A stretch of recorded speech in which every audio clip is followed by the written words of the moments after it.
കാര്യങ്ങളൊക്കെ ഇവിടെ ചൂണ്ടിക്കാട്ടും. ഇപ്പോൾ ഇന്ത്യയിലെ ഛത്തീസ്ഗഡ് എന്ന് പറയുന്ന സംസ്ഥാനത്ത് മലയാളികളായ എറണാകുളം ജില്ലയിലെയും കണ്ണൂർ ജില്ലയിലെയും 2 കന്യാസ്ത്രീകൾക്ക് ജാമ്യം ലഭിച്ചത് ഇന്നലെയാണ്. 9 ദിവസമാണ് അവർ ജയിലിൽ കിടന്നത്. 9 ദിവസം അവർ ജയിലിൽ കിടക്കാൻ കാരണം അവർക്കെതിരെ FIR-ൽ എഴുതിയ ഗുരുതരമായ ആരോപണമാണ്. മനുഷ്യക്കടത്ത് എന്ന നിലയിലുള്ള വളരെ ഗൗരവമേറിയ ഒരു കുറ്റം അവരിൽ ചുമത്താനാണ് ഛത്തീസ്ഗഡ് ഭരിക്കുന്ന BJP-യുടെ നേതൃത്വത്തിലുള്ള സംസ്ഥാന സർക്കാർ ശ്രമിച്ചത്. ഇത് മലയാളികളായ 2 കന്യാസ്ത്രീകളായതുകൊണ്ടാണ് കേരളം ഇത് കൂടുതൽ ശ്രദ്ധിച്ചത്. അതിലൂടെ ഇത് വലിയ വാർത്തയായി. വിവിധ രാഷ്ട്രീയ പാർട്ടികളും സംഘടനകളും വ്യക്തികളും ഒക്കെ തന്നെ പ്രതിഷേധവുമായി ഇറങ്ങിയ പലരും ധരിച്ചത് ഇത് ഒരു പുതിയ സംഭവമാണ് എന്നുള്ളതാണ്. കാരണം പലരും ഈ സംഭവം അറിഞ്ഞിട്ടില്ല. ഇങ്ങനെയുള്ള സംഭവങ്ങൾ ഛത്തീസ്ഗഡിൽ മാത്രമല്ല, ഇന്ത്യയിലെ പല സംസ്ഥാനങ്ങളിലും ദൈനംദിനം എന്നോണം നടന്നു വരുന്ന കാര്യമാണ്. BJP എന്ന രാഷ്ട്രീയ പാർട്ടി കൃത്യമായി ഒരു സംഘടന നിയന്ത്രിക്കുന്ന രാഷ്ട്രീയ പാർട്ടിയാണ്.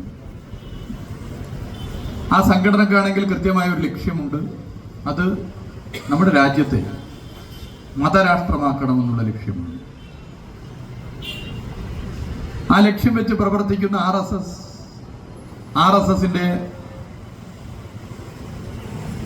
തലവന്മാർ അവരുടെ ഗ്രന്ഥങ്ങളിൽ വളരെ വ്യക്തമായി ശത്രുക്കളെക്കുറിച്ച്, പ്രത്യേകിച്ച് ആഭ്യന്തര ശത്രുക്കളെക്കുറിച്ച് സൂചിപ്പിച്ചിട്ടുണ്ട്.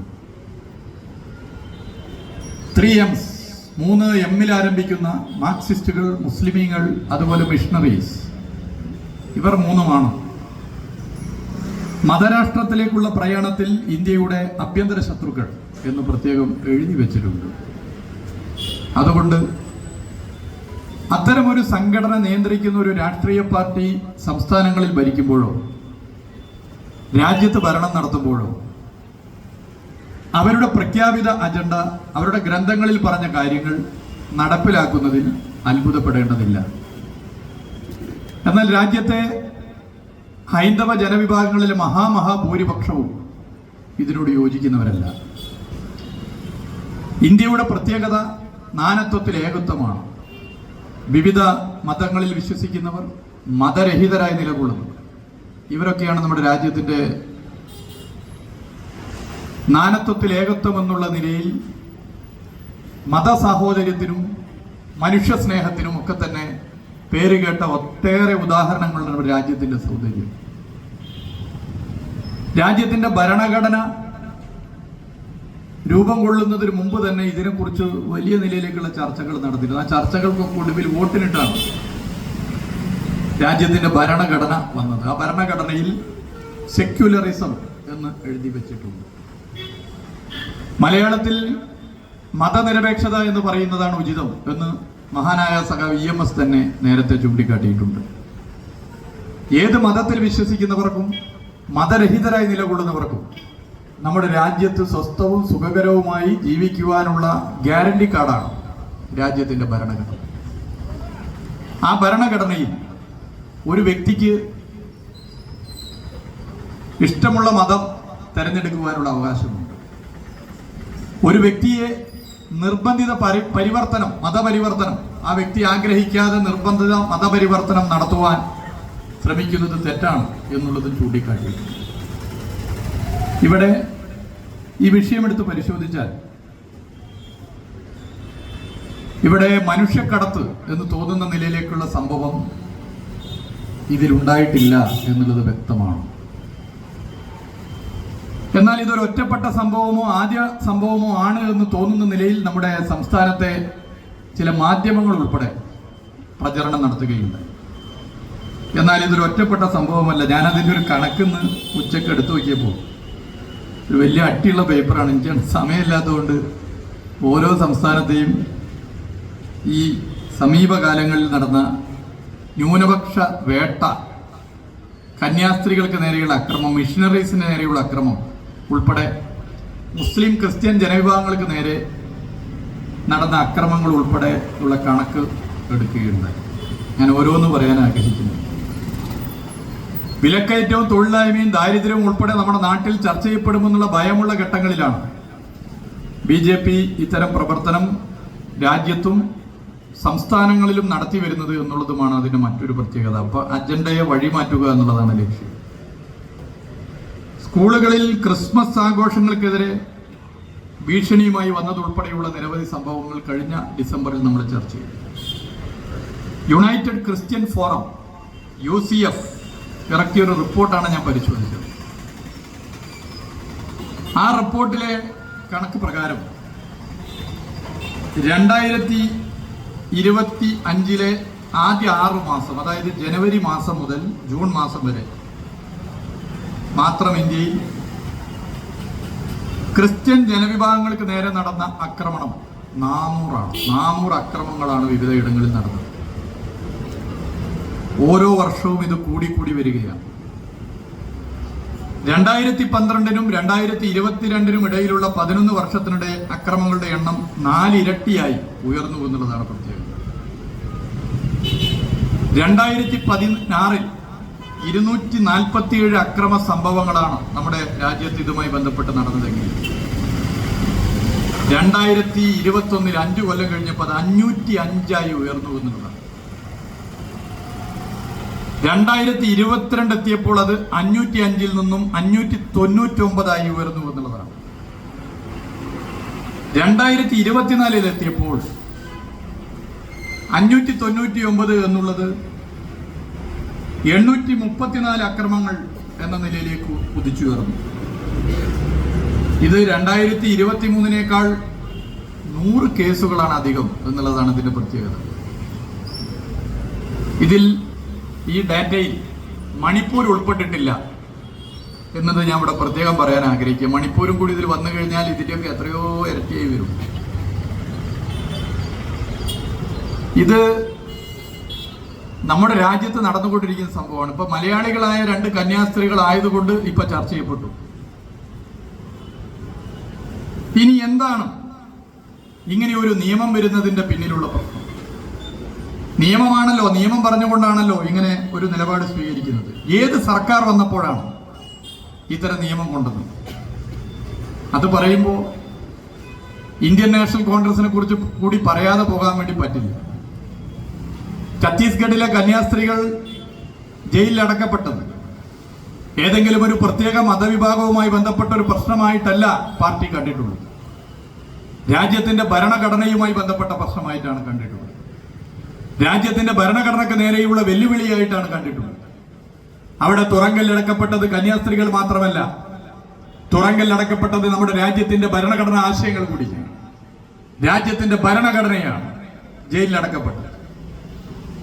അതുകൊണ്ട് തന്നെ ഇത് ഏതെങ്കിലും ഒരു പ്രത്യേക മതവിഭാഗത്തിന്റെ പ്രശ്നമായി ഏതെങ്കിലും പ്രത്യേക ആളുകൾ മാത്രം സംഘടിച്ച് പ്രതിരോധിക്കേണ്ട വിഷയമായിട്ടല്ല നമ്മുടെ പാർട്ടി ഇതിനെ കണ്ടിട്ടുള്ളത്.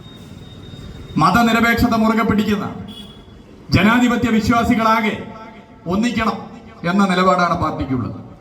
അതിൽ ഇന്ത്യൻ നാഷണൽ കോൺഗ്രസ് ആയാലും ഈ രാജ്യത്ത് മതനിരപേക്ഷത നിലനിൽക്കണമെന്ന് ആഗ്രഹിക്കുന്ന ഏത് രാഷ്ട്രീയ പ്രസ്ഥാനമായാലും ഏത് സംഘടനയായാലും എല്ലാവരും ഒന്നിച്ച് ഈ 2 കന്യാസ്ത്രീകൾ ജയിലിലടക്കപ്പെട്ടതിൽ പോരാടണം, പ്രതിഷേധിക്കണം, പ്രതികരിക്കണം. ഇതിനെ പ്രതിരോധിക്കാൻ സാധ്യമാകുന്ന വഴികൾ സ്വീകരിക്കണം എന്നുള്ളതാണ് പാർട്ടി നിലപാട്. ഈ നിലപാട് മുറുകെ പിടിച്ചുകൊണ്ട് തന്നെ പറയട്ടെ. ഛത്തീസ്ഗഡിൽ BJPയുടെ നേതൃത്വത്തിലുള്ള സർക്കാർ അധികാരത്തിൽ വന്നിട്ട് 1 വർഷം കഴിഞ്ഞിട്ടേ ഉള്ളൂ. 1 വർഷത്തിന് മുമ്പ് ഛത്തീസ്ഗഡിൽ ഭരണം നടത്തിയത് കോൺഗ്രസിന്റെ നേതൃത്വത്തിലുള്ള സർക്കാരാണ്. ഈ നിയമം അന്നും ഉണ്ടായിരുന്നു. ഛത്തീസ്ഗഡ് നേരത്തെ മധ്യപ്രദേശ് സംസ്ഥാനത്തിന്റെ ഭാഗമായിരുന്നു.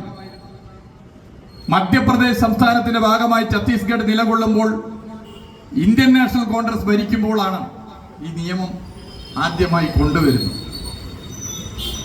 ഛത്തീസ്ഗഡിൽ കഴിഞ്ഞ തവണ കോൺഗ്രസ് ഭരിക്കുമ്പോൾ വേണമെങ്കിൽ ഈ നിയമം ഇല്ലാതാക്കാമായിരുന്നു. ചെയ്തില്ലെന്ന് മാത്രമല്ല, കേരളത്തിലെ കോൺഗ്രസ് നേതാക്കന്മാർ, കേരളത്തിലെ കോൺഗ്രസ് MP-മാർ ഒക്കെ ഛത്തീസ്ഗഡിൽ പോയി പ്രതിഷേധിച്ചല്ലോ. നല്ല കാര്യം, അതിനൊന്നും ആരും തെറ്റെന്ന് പറയില്ല. ഛത്തീസ്ഗഡിൽ പ്രധാന പ്രതിപക്ഷ പാർട്ടിയായി, ഛത്തീസ്ഗഡിൽ കഴിഞ്ഞ തവണത്തെ ഭരണകക്ഷി പാർട്ടിയായ ഇന്ത്യൻ നാഷണൽ കോൺഗ്രസ്, ഛത്തീസ്ഗഡിലെ ഇന്ത്യൻ നാഷണൽ കോൺഗ്രസിന്റെ കമ്മിറ്റി എന്തെങ്കിലും പ്രതിഷേധം നടത്തിയോ? അത് നമ്മൾ പരിശോധിക്കണ്ടേ? ഛത്തീസ്ഗഡിലെ മുൻ മുഖ്യമന്ത്രി, ഛത്തീസ്ഗഡിലെ നിലവിലെ കോൺഗ്രസിന്റെ നേതാവും പ്രതിപക്ഷ നേതാവുമായ മനുഷ്യൻ ഇതിനെതിരെ പ്രതികരിച്ചോ? അത് നമ്മൾ പരിശോധിക്കണ്ടേ? ഒരു പ്രതികരണവും നടത്തിയിട്ടില്ല. അതെന്താ അങ്ങനെ? കോൺഗ്രസ് ഒരു ദേശീയ പാർട്ടിയല്ലേ? നമ്മുടെ പാർട്ടി ഒരു ദേശീയ പാർട്ടിയാണ്. നമ്മുടെ പാർട്ടിക്ക് ഈ വിഷയത്തിൽ ഒരു നിലപാടേ ഉള്ളൂ. ആ നിലപാട് ഞാനിവിടെ ചൂണ്ടിക്കാട്ടി. ആ നിലപാട് തന്നെ കഴിഞ്ഞ തെരഞ്ഞെടുപ്പ് സമയത്ത് നമ്മുടെ പാർട്ടി മുറുകെ പിടിച്ചു. 2024 ലോക്സഭാ തെരഞ്ഞെടുപ്പിനായി CPIM പുറത്തിറക്കിയ മാനിഫെസ്റ്റോയിൽ ഇങ്ങനെ പറയുന്നു: repealing anti conversion laws in states that target minorities.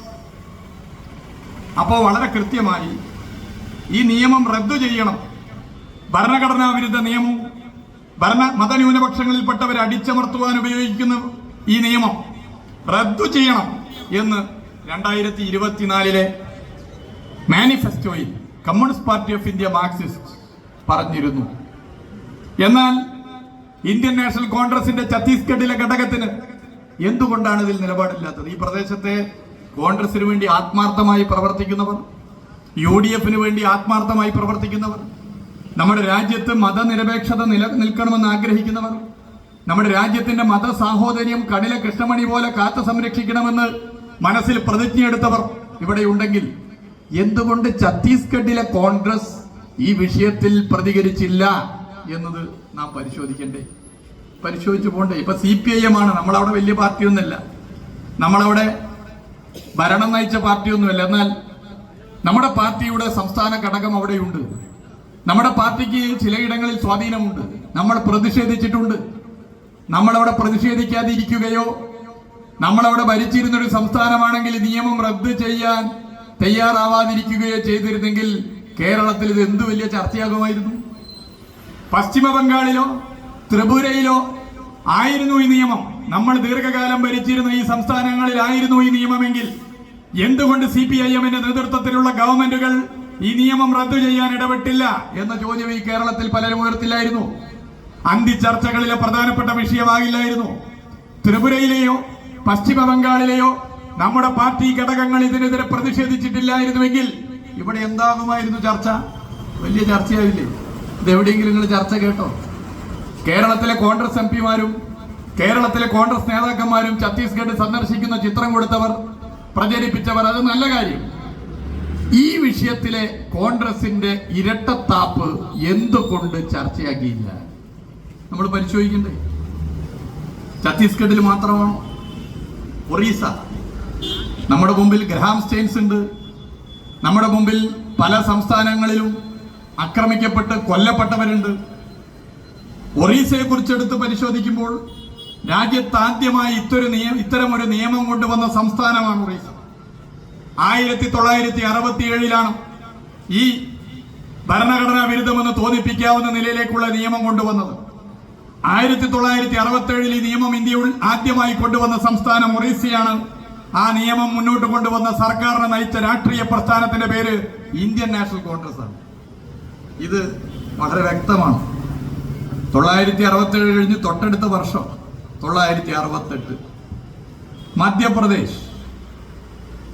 Madhya Pradesh Congress നയിച്ച സർക്കാർ, മുഖ്യമന്ത്രിയുടെ പേര് ഗോവിന്ദ് നാരായൺ സിംഗ്. കോൺഗ്രസിന്റെ സമുന്നതനായ നേതാവാണ് ഗോവിന്ദ് നാരായൺ സിംഗ്.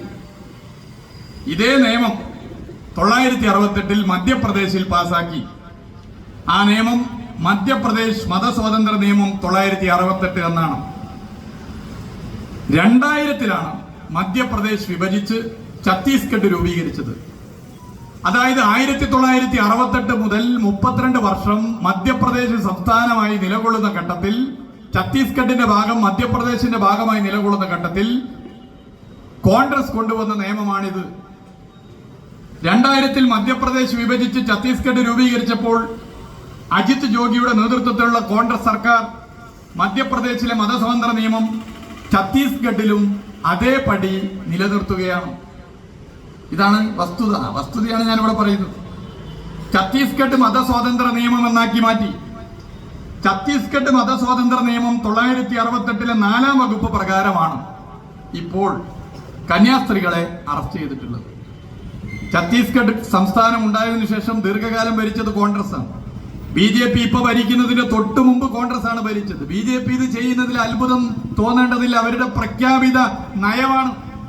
അവരുടെ അടിസ്ഥാന ഗ്രന്ഥങ്ങളിൽ അവരെ നിയന്ത്രിക്കുന്ന സംഘടന ഇത് ചൂണ്ടിക്കാട്ടിയിട്ടുണ്ട്.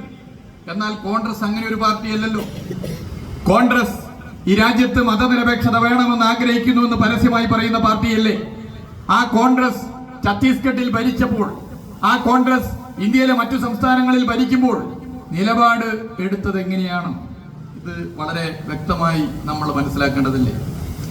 ന്യൂനപക്ഷങ്ങൾക്കെതിരെ വ്യാപകമായി ദുരുപയോഗം ചെയ്യപ്പെട്ട ഈ നിയമം റദ്ദാക്കാൻ വർഷങ്ങളോളം ഭരണത്തിലിരുന്ന ഇന്ത്യൻ നാഷണൽ കോൺഗ്രസ് എന്തുകൊണ്ട് തയ്യാറായില്ല? ഇതാണ് ഛത്തീസ്ഗഡിലെ കോൺഗ്രസ് ഘടകം എന്തുകൊണ്ട് ഈ വിഷയത്തിൽ പ്രതികരിച്ചില്ല എന്നുള്ള ചോദ്യത്തിന്റെ കൂടി ഉത്തരമായി നാം കാണേണ്ടത്. ഭരണഘടനാ വിരുദ്ധവും മതന്യൂനപക്ഷങ്ങളിൽപ്പെട്ടവരെ അടിച്ചമർത്താൻ ഉപയോഗിച്ചു വരുന്നതുമായ ഈ നിയമം റദ്ദ് ചെയ്യണം എന്ന നിലപാട് പരസ്യമായി പറഞ്ഞ പാർട്ടിയാണ് CPIM. CPIM അതിൽ നിലപാട് സ്വീകരിച്ചു. ഇത് ഇന്ത്യയിൽ അപ്പൊ എല്ലായിടത്തും ഉണ്ട്. ഇന്ത്യയിലെ പല സംസ്ഥാനങ്ങളിൽ ഇത് കാണുന്നു, പല സംസ്ഥാനങ്ങളിൽ ഇത് വരുന്നു, അക്രമങ്ങൾ നടക്കുന്നു. അതിന്റെ ഒരു നീണ്ട പട്ടികയുണ്ട്. ഞാൻ സമയപൂർവ്വം മൂലം പറയുന്നില്ല. നീണ്ട ഒരു പട്ടികയുണ്ട്. അപ്പൊ ഇതൊരു ഒറ്റപ്പെട്ട സംഭവമല്ല. ഇന്ന് കേരളം ഇത് ഇത്രയധികം ചർച്ച ചെയ്യാൻ കാരണം 2 കന്യാസ്ത്രീകൾ മലയാളികളാണെന്നുള്ളത് കൊണ്ടാണ്. ഞാൻ അവസാനിപ്പിക്കുന്നു. ഇന്ത്യയിൽ ഇത്തരം അക്രമങ്ങൾ ഉണ്ടാകില്ല എന്ന് ഉറപ്പോടുകൂടി പറയാൻ പറ്റുന്ന ഒരേ ഒരു സംസ്ഥാനമേ ഉള്ളൂ. ആ സംസ്ഥാനത്തിന്റെ പേര് ഇടതുപക്ഷം ഭരിക്കുന്ന കേരളമാണ് എന്ന് നമുക്ക് പറയാനാകും അഭിമാനത്തോടെ. ഇടതുപക്ഷം ഭരിക്കുന്ന കേരളമാണ്. ഈ കേരളത്തിൽ ഇതിനു മുമ്പ് ഈ ശ്രമങ്ങൾ നടത്തിയിട്ടില്ലേ? 998 വാജ്പേയി ഇന്ത്യയുടെ പ്രധാനമന്ത്രിയായിരുന്ന ഘട്ടം വലിയ നിലയിലേക്കുള്ള അക്രമം ഇതുമായി ബന്ധപ്പെട്ടുണ്ടായില്ലേ?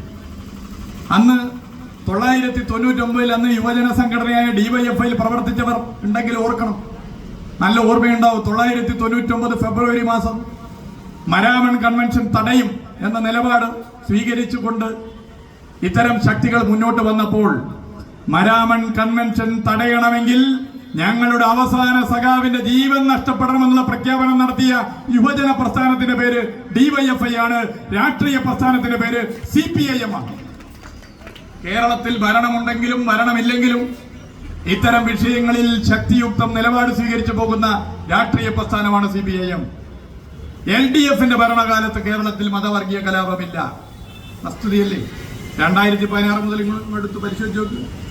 നമ്മുടെ AC-യിൽ നമുക്ക് അനുഭവമില്ലേ?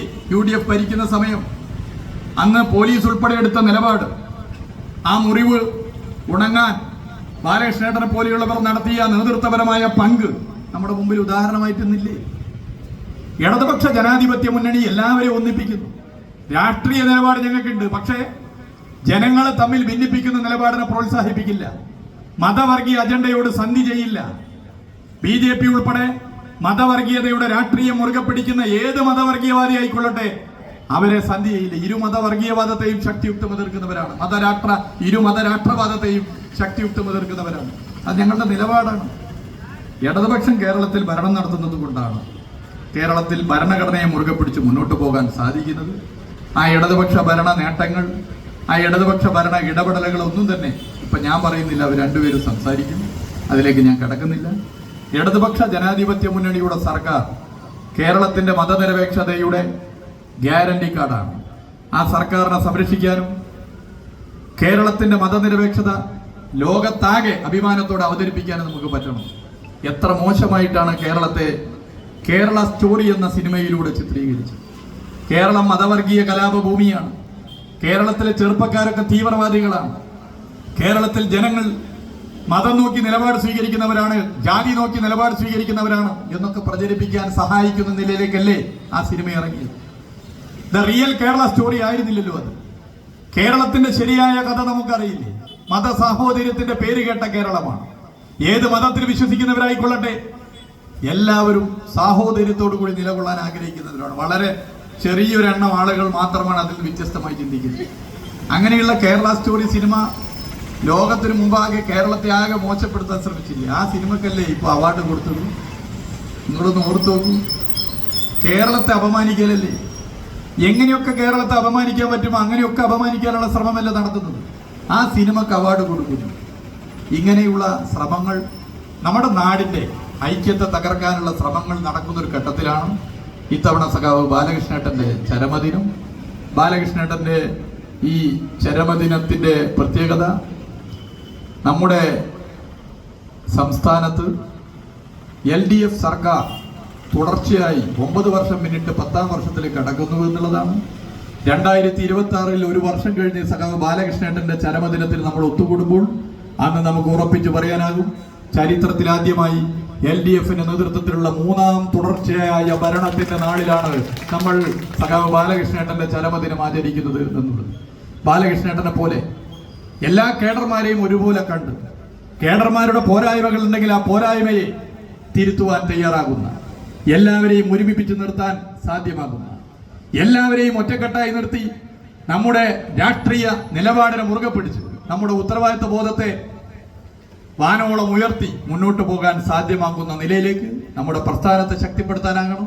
ഏത് രാഷ്ട്രീയ പാർട്ടിയിൽ പ്രവർത്തിക്കുന്നവരായിക്കൊള്ളട്ടെ, അവരോടൊക്കെ നല്ല നിലയിൽ പെരുമാറി അവരെ ഉൾപ്പെടെ നമ്മുടെ പാർട്ടിയിലേക്ക് കൊണ്ടുവരുവാനും, ഒരു രാഷ്ട്രീയ പാർട്ടിയിൽ പ്രവർത്തിക്കുന്ന മനുഷ്യരോടും ശത്രുതാപരമായ സമീപനം സ്വീകരിക്കാതെ നമ്മൾ ഉയർത്തുന്ന ആശയം അവരിലൊക്കെ എത്തിക്കാനും, അവരുൾപ്പെടെയുള്ള 100% വരുന്ന മനുഷ്യരുടെയും പ്രശ്നങ്ങളിൽ ജലത്തിലെ മത്സ്യത്തെ പോലെ ഇടപെടാനും, എല്ലാവർക്കും ഒപ്പം നിലകൊള്ളാനും സാധ്യമാകുന്ന നിലയിലേക്ക് മാറുക എന്നുള്ളതാണ് എന്റെയും നിങ്ങളുടെയും ഓരോ കമ്മ്യൂണിസ്റ്റിന്റെയും ഉത്തരവാദിത്തം.